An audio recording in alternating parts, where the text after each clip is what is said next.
അധികം പൊക്കിയ പന്തൽ ആകാശത്തെത്തും. എന്നാ ഒരു 2 രഞ്ച് താത്തിക്കോളൂ. അങ്ങോട്ട് 2 രഞ്ച് താത്തിക്കോളൂ. എനിക്കൊരു സംശയം, പന്തലിന് വലിപ്പം പോരത് നേരാ. രാധയുടെ നിശ്ചയത്തിന് നാട്ടുകാർ മുഴുവൻ വരുന്ന ഉറപ്പാ. പാതി വരെ വെയിൽത്തിരുന്ന് ശരിയല്ലല്ലോ. ഇതുപോലെ ഒന്നും കൂടി സംഘടിപ്പിച്ച വടക്കേ മുറ്റം കൂടി തണുപ്പിക്കാം. വടക്കേ മുറ്റം മാത്രമല്ല, നടവഴി വരെ നമ്മളാണ് തണുപ്പിക്കും. ഇതുപോലെ 2 കൂടി വരുന്നുണ്ട്. നല്ല നീ വേഗം ജീപ്പ് ഇറക്കി അതും കൂടി എടുത്തോണ്ട് വാ. ജീപ്പ് ഇറക്കാനൊന്നുമില്ല, ഇറക്കത്തിൽ നിർത്തിട്ടാ വന്നത്. ഒന്ന് തള്ളി തന്ന അപ്പ സ്റ്റാർട്ടാവും. ഞാൻ തള്ളിത്തരാടോ. ഒരു അധികാരി തള്ളി എന്താ ജീപ്പ് സ്റ്റാർട്ടാവില്ലേ? സ്റ്റാർട്ട് ആവും. എന്നെ അധികാരിപ്പടിയിൽ ഇറക്കുക. നിശ്ചയാകുമ്പോഴേ ഞങ്ങൾ എത്തും. ചെക്കന്റെ ആൾക്കാരിങ്ങ് എത്തുന്നതിന് മുമ്പ് അധികാരി എത്തണം. എത്തും എന്നാ മാഷോടൊന്ന് പറഞ്ഞിട്ട് പോവാം. മാഷേ, മാഷ് രാവിലെ തന്നെ വീണ്ടും കിടന്നു. അച്ഛൻ കിടക്കല്ല, ഇരിക്കുക. അത് മനസ്സിലായി. ഇരുന്നുറങ്ങിയാലും കിടന്നുറങ്ങിയെന്നാ വിവരമുള്ളവര് പറയാ. ആരായി ഇരുന്നുറങ്ങണമെന്ന് അറിയോ ദിനകരന്? അധികാരിക്ക് എന്താ തലയ്ക്ക് വല്ല അസുഖമുണ്ടോ? അതെന്റെ അച്ഛനല്ലേ. ഇനി അച്ഛനല്ല എന്ന് പറയാൻ പോവാ? ഏയ്, സത്യം പറഞ്ഞ അച്ഛൻ തന്നെയാ. എന്നാലും ഒരച്ഛാന്ന് വിളിച്ചാ പോരാ, കോടാനുകൂടി അച്ഛാന്ന് വിളിക്കണം. അത്രയും സത്യസന്ധനും നീതിമാനും ധർമ്മിഷ്ഠനുമായ ഒരു അച്ഛനായത്. കുളി കഴിഞ്ഞ് ചന്ദ്രപ്പൊട്ടും തൊട്ടുള്ള ഇരിപ്പ് കണ്ടില്ലേ? ഈ നേരത്തെ യാത്ര പറഞ്ഞ മാഷെ ഞാൻ ഉപദ്രവിക്കുന്നില്ല. പോയിട്ട് വരാം.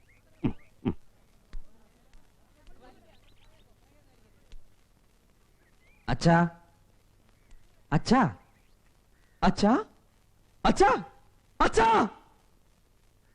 എന്താടാ? ഉറങ്ങിയതാണോ കാറ്റ് പോയതാണോ നോക്കിയതാ. കാറ്റുണ്ടോന്ന് അറിയാൻ എന്തിനാടാ രാമനാമം ചെല്ലണ പോലെ അച്ഛ അച്ഛാന്ന് വിളിക്കണേ? മൂക്കില് വിരൽ വെച്ച് നോക്കിയാ പോരെ? അച്ഛൻ ഒരച്ഛനല്ല, ഒരുപാട് അച്ഛനാണെന്ന് അധികാരി പറഞ്ഞു. അതുകൊണ്ടൊന്ന് വിളിച്ചു നോക്കിയതാ. ഇനി അച്ഛൻ ഉറങ്ങിക്കോ. മോന്റെ അച്ഛൻ ഹാവു എന്റെ അടുത്തേ, ഞാൻ ഇനി ഇത് എവിടെയാ പോയി തരിക? അതാരുടെ കാല? എന്റെ കാല. ചെറിയമ്മ എന്താ ഇവിടെ? നിന്റെ കാലുമേ പാദസരം ഉണ്ടായിരുന്നല്ലോ, അതെവിടെ? അത് കുളിക്കുമ്പോ ഞാൻ അഴിച്ചു വെച്ചു. അസലായി. ഇന്ന് നിന്റെ കല്യാണം നിശ്ചയിട്ടാ അത് അഴിച്ചു വെക്ക. അതൊക്കെ ഇട്ടിത്തിരി ശബ്ദം ഉണ്ടാക്കടി. ഏടത്തിയുടെ നിലവിളക്ക് ഈ കട്ടിലിനിടയിലുണ്ടെന്ന് ദിനകരൻ പറഞ്ഞിട്ട് അതിവിടെ കാണാനില്ലല്ലോ. ആരെങ്കിലും കട്ടോണ്ട് പോയോ ആവോ? നാട് നിറച്ച് കള്ളന്മാരാ.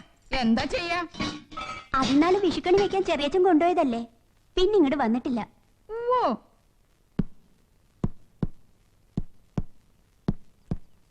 ഞാൻ ഇനി എവിടെയാ പോയി തെരയ എന്റെ ഈശ്വരാ? ഒരിടത്തും കാണാനില്ലല്ലോ. കണി വെക്കാൻ എടുത്തോണ്ട് പോയ ഏടത്തിയുടെ നിലവിളക്ക് നിങ്ങൾ എവിടെയാ കൊണ്ടുവച്ചത്? കിട്ടി എന്റെ കൃഷ്ണ. ഞാനിത് തെരയാത്ത സ്ഥലമില്ല. മാഷിന്റെ അതേ ഏടത്തേക്ക് വിളക്ക് വെക്കാൻ പോവാ. എന്തിനാ ഇങ്ങനെ ഓടിക്കതച്ച് സോപ്പ് പതിപ്പിക്കണത്? താടി പിടിക്കല്ലേ? രാത്രി ചാർജൊന്നും അല്ലല്ലോ. വിളക്ക് കിട്ടിയടാ.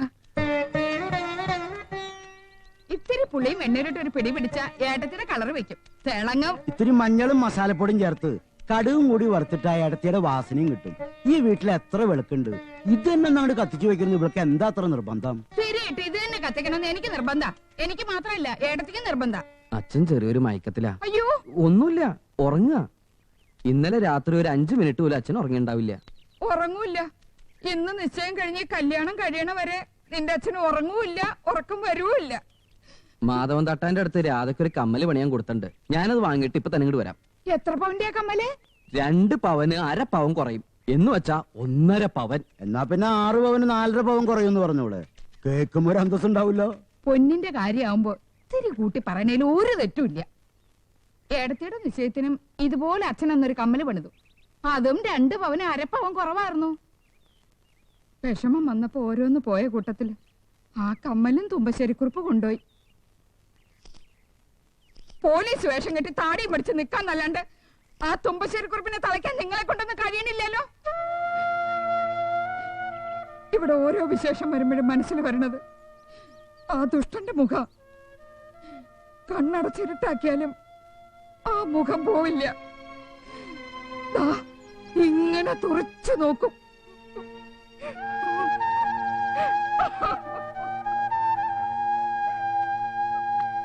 ഇന്നിവിടെ രാധയുടെ നിശ്ചയം നടക്കുന്ന കാര്യം തുമ്പശ്ശേരി കുറിപ്പ് അറിഞ്ഞിട്ടുണ്ടാവോ? ആരും പറഞ്ഞിട്ടില്ല, എന്നാലും അറിയാണ്ടിരിക്കോ? എന്നാ കമ്മല് വാങ്ങാൻ പോണ വഴിക്ക് നീ ആ തുമ്പശ്ശേരി കുറിപ്പിന്റെ അന്തരീക്ഷം കൂടി ഒന്ന് മണത്തു പിടി.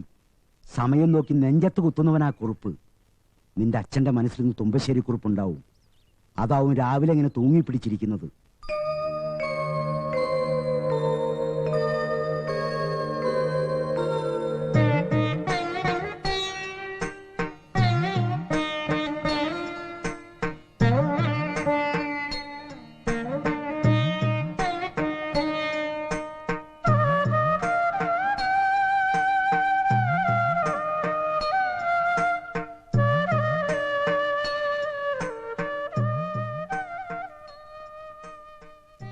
ഇങ്ങനെ എപ്പോഴും ഉറങ്ങിയ ജീവിതം വല്ല കള്ളന്മാരും എടുത്തോണ്ട് പോവില്ല ഈശ്വര. ഏയ് ഉറങ്ങാന്ന് ആരാ പറഞ്ഞത്? ഞാൻ ഇങ്ങനെ ഓരോ കാര്യങ്ങളും മനസ്സിലിട്ട് ഇങ്ങനെ, അതിനിടയ്ക്ക് നീ എവിടെയാ പോയത്? എനിക്ക് എന്റെ കുട്ടിക്ക് വേണ്ടി ഇന്നിത്തിരി പ്രാർത്ഥിക്കാതെ വയ്യേ. മാഷുക്ക് വേണ്ടി പെറുക്കിയതാ. നല്ല വാസനയുണ്ട്. പന്തലൊക്കെ ഉയർന്നല്ലേ? ഒക്കെ ദിനകരന്റെ സാമർഥ്യ. ഒന്നിലും ഞാൻ തലയിടുന്നില്ല. ഇതാ ഇവിടെ ഇങ്ങനെ ചാരിക്കിടക്കും, ഉറക്കം വരുമ്പോ ഉറങ്ങും. രാധയ്ക്ക് ആലോചിച്ച സഹദേവനെ ഫോട്ടോയിൽ കാണാൻ ഇത്തിരി ചന്തമൊക്കെ ഉണ്ടല്ലേ? നീ കണ്ടത് ബ്ലാക്ക് ആൻഡ് വൈറ്റ് സഹദേവൻ. ഇത് ഇന്നലെ രാത്രി എനിക്ക് ശങ്കരൻ മേസ്ത്രി തന്ന കളറ് സഹദേവൻ. നീ സഹദേവനെ കളറില് കണ്ടിട്ടില്ലല്ലോ.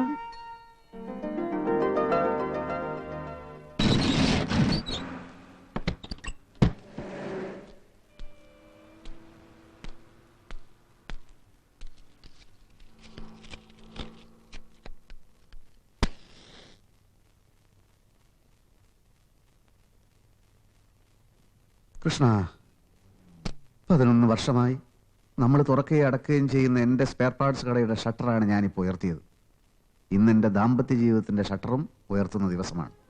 സത്യസന്ധതയ്ക്ക് പ്രസിഡന്റിന്റെ സ്വർണ്ണ മെഡൽ വാങ്ങിയ നാരായണൻ മാഷിയുടെ മകൾ രാധ ഇന്ന് എൻ്റെ ജീവിതത്തിലേക്ക് നിന്റെ സമ്മതത്തോടെ കടന്നു വരികയാണ്. നീ ഞങ്ങളെ സത്യസന്ധമായി ഒന്ന് അനുഗ്രഹിക്കണം. വന്ന് വന്ന് എനിക്കിപ്പോൾ ഈശ്വരന്മാരിലൊന്നും വിശ്വാസമില്ല. അതുകൊണ്ടാണ് ഇങ്ങനെ തറപ്പിച്ച് പറയുന്നത്. നിനക്കൊന്നും തോന്നരുത്. 1 കിലോ വെളിച്ചെണ്ണ 2 കിട്ട് പപ്പടോ.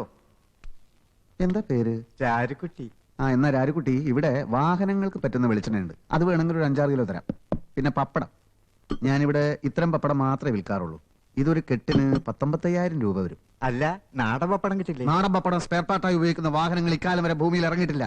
ഇനി ഇറങ്ങാനും പോകുന്നില്ല. ഇല്ലെങ്കിൽ ഇല്ലെന്ന് പറഞ്ഞു പോരെ. ചൂടാവണോ? എനിക്കിത് ഇത്തിരി ചൂടുള്ള ദിവസം, ഞാൻ ചൂടാവും. മുമ്പ് വന്ന ആലോചനകളൊക്കെ ആ തുമ്പശ്ശേരി കുറുപ്പ് കലക്കിയപ്പോ രാധയുടെ കാര്യത്തില് എന്തൊരു പേടിയായിരുന്നു നമുക്ക്. ഇവന് പണ്ട് മുതലേ രാധയെ ഇഷ്ടായിരുന്നു എന്ന് ശങ്കരമേശ്വരി പറഞ്ഞപ്പോഴല്ലേ ഞാൻ തന്നെ അറിയണത്. സ്നേഹിച്ച പെണ്ണിനെ കല്യാണം കഴിക്കാൻ സാധിച്ചല്ലോ എന്നുള്ള സന്തോഷം കൊണ്ട് ഫോട്ടോ എടുത്തപ്പോ കരഞ്ഞു. അതാ മുഖത്തിന്റെ ഷേപ്പിന് ഇത്തിരി വളവും തിരിവും ഒക്കെ വന്നത്. എന്റെ മോളെ പൊന്നുപോലെ നോക്കുമല്ലേ? നോക്കും. മക്കളെ ഇത്രയും സ്നേഹിക്കുന്ന ഒരച്ഛനും അമ്മയും ഇവിടെ ഇങ്ങനെ ഇരിക്കണില്ലേ? അവന് നമ്മുടെ മോളെ പൊന്നുപോലെ നോക്കാതിരിക്കാൻ കഴിയൂ? എന്താടി? എന്താടാ?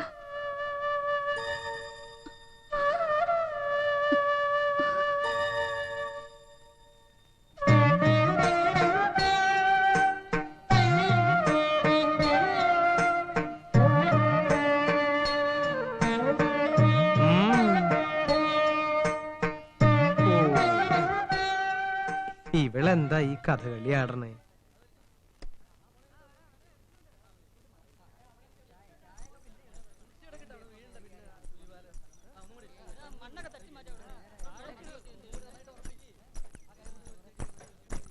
അച്ഛാ, അച്ഛാ, അമ്മയ്ക്ക് വിളക്ക് വെക്കാൻ പോണ്ടേ? ദാമോളെ വിളക്ക് കിട്ടിയോ ചെറിയമ്മേ? കിട്ടി. എടുത്ത് എന്ത് വിശേഷം ഉണ്ടെങ്കിലും ഈ വിളക്കല്ലേ മാഷ കത്തിക്കാറ്. ഇന്ന് ഇത് തന്നെ കത്തിച്ചാ മതി. എവിടെ? എന്താ അച്ഛാ? മാഷക്ക് എന്താ വയ്യേ? അല്ല, അമ്മണി ഇപ്പോ ഇവിടെ വന്നിരുന്നു. എന്റെ എടുത്തേ മാഷ എടുത്ത് കണ്ടു. മാഷ എടുത്ത് കണ്ടു. എപ്പോ? ഇപ്പോ. അച്ഛാ പതുക്കെ. ആ പണിക്കര് പോക്കോ, പോയി പന്തല് കെട്ടിക്കോ. പഴയ കാര്യങ്ങളെ ഓർമ്മിപ്പിക്കുന്ന ഒന്നും ഈ ദിവസം ചെയ്യരുതെന്ന് ഞാൻ എല്ലാവരോടും പറഞ്ഞതാ. അത് കേൾക്കാതെ നീ ആ വിളക്കെടുത്ത് നിറം വെപ്പിക്കണ കണ്ടപ്പോഴേ ഇന്നിവിടെ അമ്മണിയടുത്ത് വരുമെന്ന് ഞാൻ ഉറപ്പിച്ചതാ. ഏടത്തിയെ ദഹിപ്പിച്ചെടുത്ത് വിളക്ക് വെച്ച് അനുഗ്രഹം വാങ്ങാൻ പോവാ എന്റെ കുട്ടി. അതറിഞ്ഞ പോലെ ഏടത്തി വന്നില്ലേ? ഇതിലപ്പുറം ഒരു ഭാഗ്യം എന്താ എന്റെ കുട്ടിക്ക് വേണ്ടത്? മരിച്ച് സ്വർഗത്തിൽ കിടക്കണ നിന്റെ ഏടത്തി ഇവിടെ കല്യാണ നിശ്ചയം അറിഞ്ഞ് ഓടി പിടിച്ചു വരുമല്ലേ. ഇവിടെ ഭൂമിയിലുള്ളവർക്ക് തന്നെ സമയത്തിന് വണ്ടിയും ബസ്സും കിട്ടണില്ല, പിന്നെ മരിച്ചോർക്ക്. അമ്മയുടെ കണ്ണാടിയിലും നോക്കിയാ ഞാൻ കണ്ണെഴുതിയെന്ന് അമ്മ അച്ഛനോട് ഇപ്പൊ പറഞ്ഞു അത്രേ. അച്ഛനാണെങ്കി ആ മുറിയിൽ വന്നിട്ടുമില്ല. ഏടത്തി എനിക്കൊന്നും കാണാൻ സാധിച്ചില്ലല്ലോ. ഒരു വിശേഷം ചോദിക്കാനും പറ്റിയില്ല. ഇത്രടം വന്നിട്ട് എന്റെ മുന്നിലൊന്ന് വരാണ്ട് പോയല്ലോ. ഏടത്തി തടി വെച്ചിട്ടുണ്ടോ മാഷേ? മരിച്ച് ഭസ്മായി തിരുനെല്ലി കൊണ്ട് ഒഴുകിയിട്ട് കൊല്ലൊരുപാടായി. ആ ആളപ്പൊ തടി വെച്ചിട്ടുണ്ടോന്ന്. വയസ്സുകാലത്ത് തലയ്ക്ക് ചൂട് പിടിക്കുമ്പോ ഏത് മാഷ്ക്കും ഇതൊക്കെ തോന്നും. അമ്മണിയടുത്ത് കൈയും വീശി വന്നേ ഉള്ളൂ. വരുമ്പോ തനിക്കൊന്നും കൊണ്ടുവന്നില്ലേ? അവൾ ഇത്തിരി പൂ കൊണ്ട് തന്നു. അത് നന്നായി. മരിച്ചാലെന്താ, അമ്മണിയടുത്തേക്ക് സ്വർഗത്തിൽ ഇപ്പൊ പൂക്കച്ചോടുണ്ടല്ലോ. റേഷൻ വാങ്ങാൻ ബുദ്ധിമുട്ടുണ്ടാവില്ല. ചെറിയച്ച, നമ്മുടെ പറമ്പിലേക്കുള്ള വഴിയിൽ കുറുപ്പന്മാര് വേലി കെട്ടിപ്പൊക്കി. കമ്മൽ വാങ്ങിക്കാൻ പോയി ദിനകരേട്ടൻ കുറുപ്പന്മാരായിട്ട് ഒട്ടക്കി നിൽക്കുക. ഇപ്പൊ അടി പൊട്ടും. അടിപൊട്ടെ.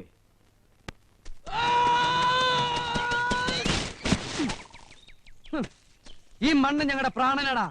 ആകാശത്തോളം ഉയരത്തിൽ വേലി കെട്ടിയാലും അത് ഞാൻ പറന്നു കിടക്കും. അധികം പറഞ്ഞ അരിഞ്ഞ് ഞാൻ ആ കാല് പട്ടിക്കിട്ട് കൊടുക്കും. ഈ കാല് തിന്നാൻ ഒരു പട്ടിയും അവിടെ വളർന്നിട്ടില്ലടാ. ബെസ്റ്റ് കാല്. പോടാ.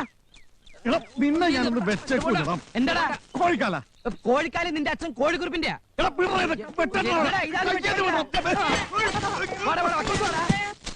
സകലതും ഇപ്പൊ തമ്മിൽ തല്ലി തല ധരിച്ച് വീഴൂല്ലോ എന്റെ ഭഗവതി.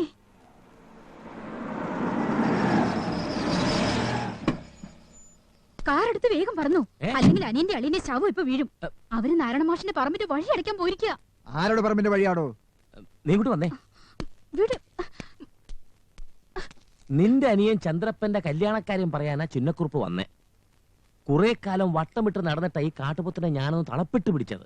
അപ്പോഴാ അവിടെ ഒരു അയാളുടെ മുമ്പിച്ചനെ പറയണോടി പോത്തെ. കല്യാണത്തിന് മാല ഇടുമ്പോ ചെറുക്കന്റെ കഴുത്തിൽ തല കണ്ടില്ലെങ്കിൽ ഈ പറഞ്ഞ ചിന്നക്കുറിപ്പ് വെറുതെ ഇരിക്കുവോ? ഇരിക്കുമെങ്കിൽ നിങ്ങൾ പോണ്ട.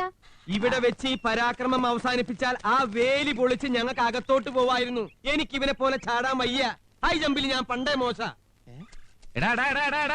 ജനാർദ്ദന, ഇവിടെ വേലി അടിച്ച് പിണ്ണം വെക്കാൻ നിന്നോട് ഞാൻ പറഞ്ഞോ? ഇല്ല. എന്റെ മോളുടെ കല്യാണ നിശ്ചയ ദിവസം തന്നെ നമ്മൾ തമ്മിൽ ഇങ്ങനൊരു സ്നേഹപ്രകടനം വേണോ കുറുപ്പേ? ഇതെന്റെ തറവാട്ട് പറമ്പാ. എന്റെ കുട്ടികളുടെ അമ്മയെ ദഹിപ്പിച്ചത് ആ തെക്കേ മൂലയില.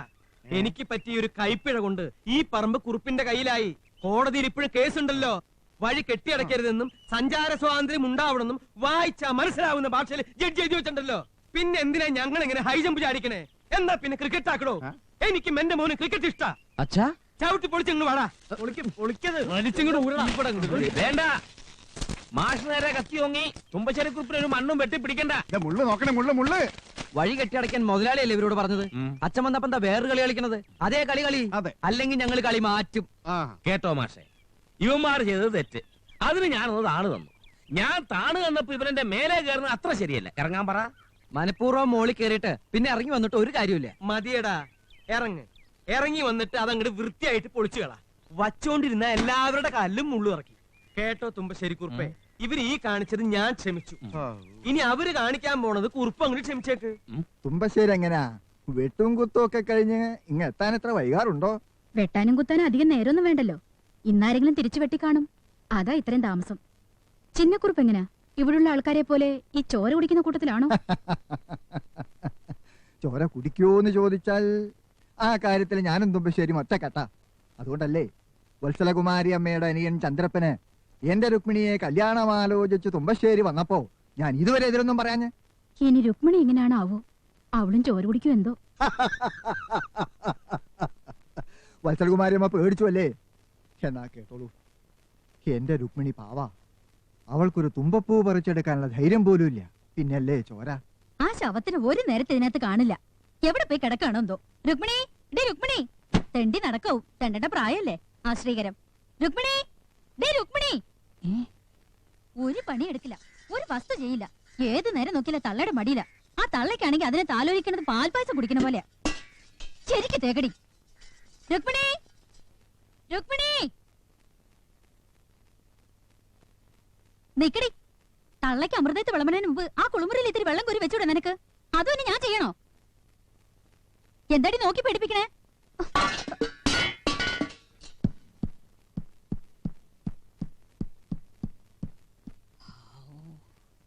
ഇടി മഴയൊക്കെ കേൾക്കണുണ്ടല്ലോ. അകത്ത് മഴ പെയ്യുന്നുണ്ടോ? മഴ മാത്രല്ല, കൊടുങ്കാറ്റും ഉണ്ട്. ഇപ്പൊ കുളിമുറിയിൽ വെള്ളം കോരി വെക്കാത്തതാ പ്രശ്നം. ഞാൻ കോരി നിറച്ച വെള്ളത്തിൽ മുങ്ങി കുളിച്ച് വന്നിട്ടാ ഈ പറയണ. എന്താ അരിദോശ? 3 ഗോതമ്പ് ദോശ വിഴുങ്ങിയാലൊന്നും മുത്തശ്ശിക്ക് വിശപ്പ് മാറില്ല. അതുകൊണ്ട് 2 അരിദോശ ഞാൻ കട്ടു. സ്വന്തം വീട്ടിൽ നിന്ന് അരിദോശ കക്കേ? സ്വന്തം വീട്ടിൽ കള്ളന്മാരുണ്ടായാ പിന്നെ കക്കാതെ വിശപ്പ് മാറുവോ? തുമ്പശ്ശേരി തറവാട്ടില് കല്യാണം ആലോചിച്ച് നടക്കുക അങ്ങേര്. അവിടുത്തെ ആണുങ്ങളുടെ കയ്യിൽ എത്തുക വേണ്ടു. അനുഭവിച്ചോളും. എന്നെ തുമ്പശ്ശേരി കുറുപ്പിന്റെ നരിമടയിലേക്ക് എറിയാൻ പോവെന്ന് പറയണ. എന്റെ കുട്ടി ആ നരിമടയിലേക്ക് എറിയാൻ ഞാൻ സമ്മതിക്കില്ല. ഈ തറവാട്ടിനെ വലിച്ചാനിയ ഈ കാണുന്നത് മുഴുവൻ നിന്റെ അച്ഛൻ ഉണ്ടാക്കിയതാ. അവന്റെ ഭസ്മ അവിടെ മുഴുവൻ മാറി നടക്കണത്. നിന്റെ മനസ്സിന്റെ കരച്ചില് കാണാണ്ടിരിക്കൂ അവൻ. വരൂ, നിന്നെ രക്ഷിക്കാൻ ഒരാള് വരും, ഉറപ്പായിട്ടും വരും. എന്റെ കൃഷ്ണ.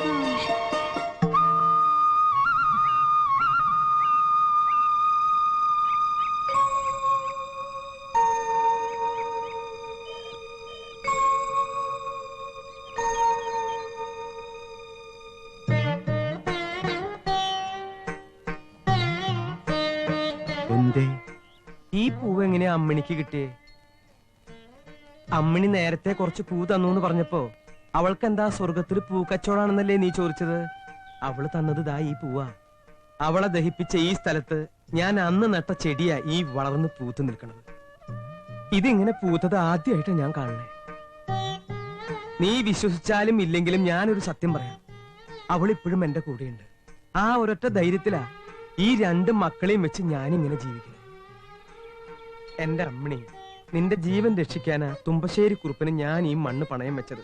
ആ കുറുപ്പ് എന്നെ ചതിച്ചു. ഈ മണ്ണ് തിരിച്ചു വാങ്ങി നിനക്ക് മോക്ഷം തന്നിട്ടേ ഞാൻ മരിക്കൂ. അതിനു മുമ്പ് ദൈവം തമ്പുരാൻ വിചാരിച്ചാലും എന്റെ മക്കളെ വിട്ട് ഞാൻ നിന്റെ അടുത്തേക്ക് വരില്ല. എനിക്കെന്നും നമ്മുടെ മക്കൾ കൂട്ടിനുണ്ട്. അവരെ നീ നല്ലപോലെ അനുഗ്രഹിക്കണം. കൊച്ചുകൃഷ്ണ, തുമ്പശ്ശേരി കുറുപ്പ് എന്റെ മാഷയും കുട്ടികളെയും ചതിക്കോ കൊച്ചുകൃഷ്ണ? അവരെ ഒറ്റയ്ക്കാക്കി പോവല്ലേ? ഏയ്, അവരെ ഞാൻ ഒറ്റയ്ക്കാക്കേ. നല്ല കഥ. അമ്മണിയടുത്ത് വിഷമിക്കാണ്ടിരിക്കി. തുമ്പശ്ശേരി കുറുപ്പിന്റെ അടിവേര് മാന്തി ഞങ്ങൾ ഈ പറമ്പ് തിരിച്ചു പിടിക്കും. എന്താ പോരെ? മതി.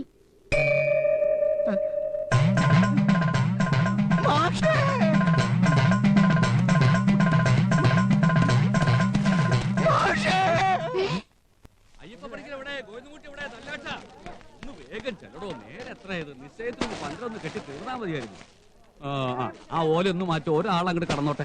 ഓലയിൽ കിടക്കാനോ? ഇത് മെയ്യാനുള്ളതാ. ആ കിണറ്റിന് വെള്ളം കോരുക. കിണറ്റിൽ ആരും ഇല്ലേ? ഇവക്കൊരു കമ്മല് വാങ്ങാൻ രാവിലെ ദിനകരൻ പോകുമ്പോ തുമ്പശ്ശേരി കുറുപ്പ് വേലി കെട്ടി ഉടക്കി വെറുതെ സമയം പോയി. എന്നാൽ അത് പിന്നെ വാങ്ങിയാ മതി ദിനകരാന്ന് ഞങ്ങളൊക്കെ പറഞ്ഞതാ. അവനത് ഇന്ന് തന്നെ വാങ്ങണമെന്ന് ഒരേ നിർബന്ധം. ചിരിയെടുത്ത് എന്തിനാ കരയണേ? കണ്ണില് വെള്ളം നിറഞ്ഞല്ലോ. സന്തോഷം കൊണ്ട് പെൺകുട്ടികൾക്ക് ഇത്രയും സ്നേഹമുള്ള ഏട്ടന്മാരുണ്ടാവുന്നത് ഒരു ഭാഗ്യം തന്നെ. എനിക്ക് അങ്ങനെ ഒരെണ്ണത്തിന് ദൈവം തന്നില്ല. ഓ, തുടങ്ങിയോ? ഉരുട്ടം വരട്ടെ പഠിക്കരെ. വരണ്ട ആൾക്കാരെ എത്താൻ ഇത്തിരി താമസം ഉണ്ടാവോ സംശയം. അവരും കൂടി വന്നിട്ട് ഉരുട്ടുന്നല്ലേ ഭംഗി. അതിന് വരണ്ട ആൾക്കാരല്ലല്ലോ ഞാൻ ഉരുട്ടുന്നത്, കബഡിയല്ലേ? ശരിയാണല്ലോ, ഉരുട്ടിക്കോളോ. ഞാൻ പറഞ്ഞ എത്ര കാര്യാക്കട്ടെ. വന്നു വന്നു മാഷേ, വന്നു. മോളെ മോളെ, ചെക്കന്റെ അച്ഛനും കൂട്ടരും വന്നു മോളെ. എന്റെ ഇടത്തേക്ക് സന്തോഷാവും, സന്തോഷം. മലതി, അവര് വന്നു. കേറി വരിക. ഞാൻ വൈകിയോ? ഏയ്, ഉരുട്ടി ഇങ്ങോട്ട് എടുക്കണുള്ളൂ. ഇരിക്ക. മുഹൂർത്തം തെളിയണ നേരത്ത് തന്നെ പെങ്ങൾക്ക് ഇത്തിരി സ്വർണ്ണമായിട്ടാണ് ഏട്ടന്റെ വരവ്. ഇതിനപ്പുറം ഒരു മഹാഭാഗ്യം സഹദേവന് എന്താ വേണ്ടത്? മേസ്ത്രി പറ. ഒന്നും പറയാനില്ല. എന്റെ മോന സഹദേവൻ. ആരും അറിയാതെ അവൻ സ്നേഹിച്ച ദേവകന്യകയാ മാഷിന്റെ മോള് രാധ.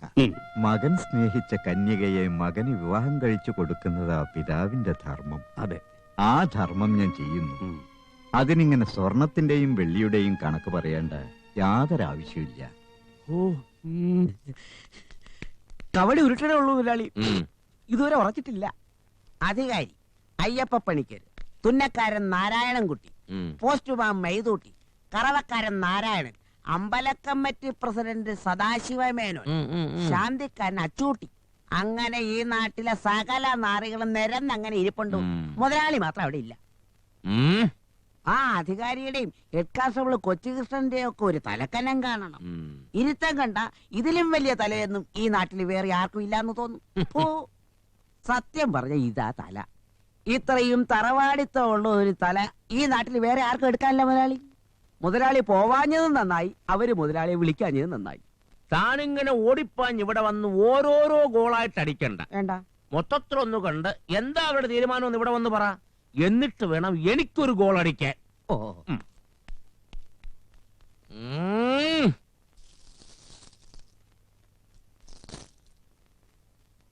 ഈ വരുന്ന 23-ാം തീയതി രാവിലെ ധനുരാശി കഴിയുമ്പോൾ ഒരു മുഹൂർത്തമുണ്ട്. പിന്നെ 7-ന് ചിങ്ങരാശിയിൽ ശുക്രോദയത്തിന് മുമ്പ് ഒരു മുഹൂർത്തമുണ്ട്. ഇക്കൊല്ലം കിട്ടാവുന്നതിൽ ഏറ്റവും നല്ല മുഹൂർത്തമായിരിക്കണം അല്ലേ അച്ഛാ? ആയിക്കോട്ടെ, ഒരു ഉശിരുള്ള മുഹൂർത്തായിക്കോട്ടെ എന്നാ സഹദേവൻ പറഞ്ഞത്. അങ്ങനെ ഒരെണ്ണം കിട്ടുമോ മോനെ? പിന്നെന്താ, സഹദേവന് ഉശിരുണ്ടെങ്കിൽ ഉശിരുള്ള മുഹൂർത്തം തന്നെ നമ്മൾ പിടിക്കണം. അങ്ങനെയാണെങ്കിൽ ഈ തുലാം 16-ന് ചന്ദ്രനും വ്യാഴവും ഏറ്റവും ഉശിരോട് ഒരേ രാശിയിൽ വരുന്നുണ്ട്. അവര് വന്നോട്ടെ, അവർക്ക് ഇത്തിരി ഉശിരുണ്ടായിക്കോട്ടെ. അന്ന് കാലത്ത് 10 കഴിഞ്ഞ് 10:45 ഒരു മുഹൂർത്തമുണ്ട്. അതിലും ഉശിരോടൊരു മുഹൂർത്തം ഈ പഞ്ചാംഗത്തിൽ ഞാൻ കാണുന്നില്ല. എന്നാ വേറെ പഞ്ചാംഗം വാങ്ങാം. വാങ്ങിയിട്ട് കാര്യമില്ല, അതിലും കാണില്ല. തുലാം 16 എന്ന് പറയുന്നത് അത്ര ദൂരത്തൊന്നുമല്ല, അത് പെട്ടെന്ന് എത്തും. എപ്പോ വേണമെങ്കിലും എത്തിക്കോട്ടെ. ഞങ്ങളുടെ ഭാഗത്ത് സഹദേവൻ റെഡിയല്ലേ മോനെ? ഒരാൾ മാത്രം റെഡിയായ എങ്ങനെയാ കല്യാണം നടക്കുന്ന സംശയം. എല്ലാരോടും കൂടി ഞാൻ ഒരു കാര്യം പറഞ്ഞേക്കാം. എന്ത് കാര്യവും വെച്ച് താമസിപ്പിക്കുന്നതിലും ഒരർത്ഥമില്ല. ഇല്ല ഇല്ല, നേരത്തെ കല്യാണം കഴിച്ചാ അത്രയും നല്ലത്. അതോടെ അതെന്താണെന്ന് അങ്ങോട്ട് പിടികിട്ടൂലോ. അത് ശരിയാ.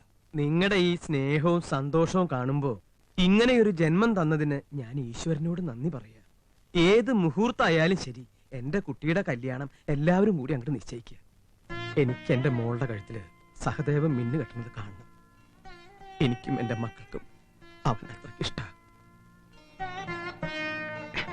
ഇനിയിപ്പോ ആരെങ്കിലും ഇതൊന്ന് തീരുമാനിച്ചില്ലേ മാഷ് അവിടെ ഇരുന്ന് കാര്യം? ഓ, തീരുമാനിക്കാനൊന്നുമില്ല, അത് തന്നെ മുഹൂർത്തം. എന്താ ഉച്ചകൃഷ്ണ, എന്താ മേസ്ത്രി, എന്താ ഇവിടെ ചോദിച്ചിട്ട് കാര്യമില്ലല്ലോ. എന്താ ദിനകര? മതി, അത് ഉശിരുള്ള മുഹൂർത്തം തന്നെയാ. അപ്പോ വരുന്ന തുലാമാസം 16-ാം തീയതി മുഹൂർത്തം. മുഹൂർത്തം അടുക്കും തോറും ഉശിര് കൂടി കൂടി എല്ലാവരും ഒത്തുചേർന്ന് ഉശിരായി ഈ കല്യാണം നടത്തും.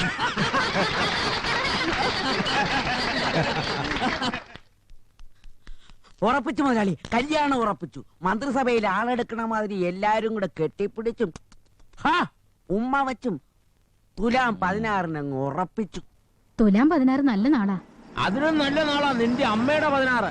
അതായാലും മതിയല്ലോ. വാ, പുറത്ത് തീയതി നിശ്ചയിക്കുമ്പോ അകത്ത് പെണ്ണുങ്ങളെല്ലാവരും കൂടി ചേർന്ന് അവളുടെ ആഭരണങ്ങൾ കണ്ട് രസിക്കുകയായിരുന്നു. ഏട്ടന് തൃപ്തിയായല്ലോ. ഇത്രയും കാലം അളിയനോട് യുദ്ധം ചെയ്തിട്ടും നാരായണ മാഷ്ക്കൊന്നും പറ്റിയിട്ടില്ല. ഇന്ന് വെറുതെ ഉണ്ടാക്കി കമ്മല് തന്നെ 7 പവനാ. 7 പവനാ? 7 പവനോ? നിങ്ങളെ നന്നായി അറിയുന്നോട് ചോദിക്കുക. മുമ്പ് വന്ന കല്യാണങ്ങളൊക്കെ കലക്കിയതുപോലെ ഈ കല്യാണം കലക്കണമെന്ന് വല്ല ചിന്തയുണ്ടോ? കലക്കൂല, പക്ഷെ ഇതും കലങ്ങും.